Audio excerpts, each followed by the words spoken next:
নমস্কার সমস্ত ভিউয়ার সকল।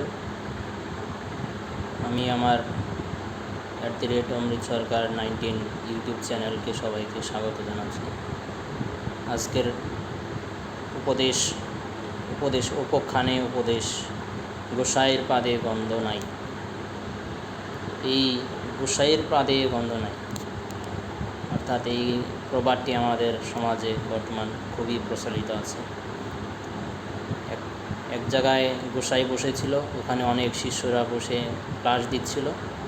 সেখানে গোসাই রাত্রে খাওয়া দাওয়া ভালো হয়নি, তো সেই জন্য গোসাইয়ের একটু বদ হজম হয়েছে।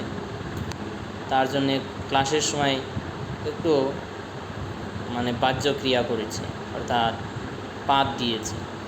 একটা সাইডে একজন শুনেছে যে গোসাই দিয়েছে এটা, তার জন্য গন্ধ উঠেছে।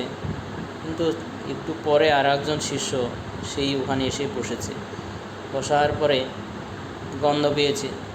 সেই শিষ্যটা অত ভালো মুখে মার্জিত ভাষা ছিল না, তখন সে ফট করে হুট করে বলে ফেলল, কোন শালায় পাচ্ছে রে। তখন যে সামনে পাশে বসেছিল সে তো বুঝতে পারছে গোসাই দিয়েছে, সেজন্য চুপচাপ রয়েছে।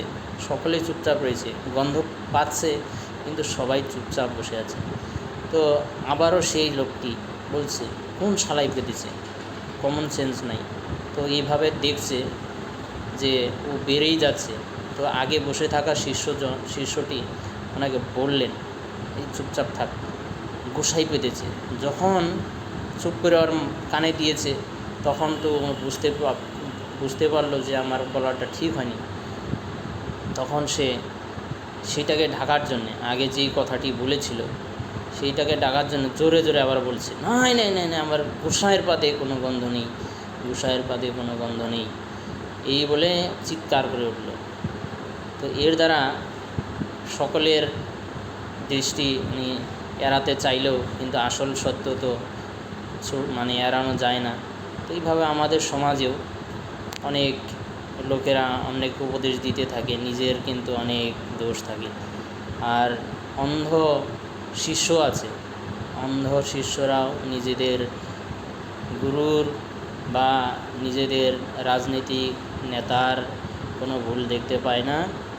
আর তারা ওই এমনই গোসাইয়ের পাদে গন্ধ নেই একটা প্রবাদ সেরকম অন্ধ অনুকরণ করে যাচ্ছে। তো সেই উপদেশে আমরা এখান থেকে বুঝতে পারছি। Thank you.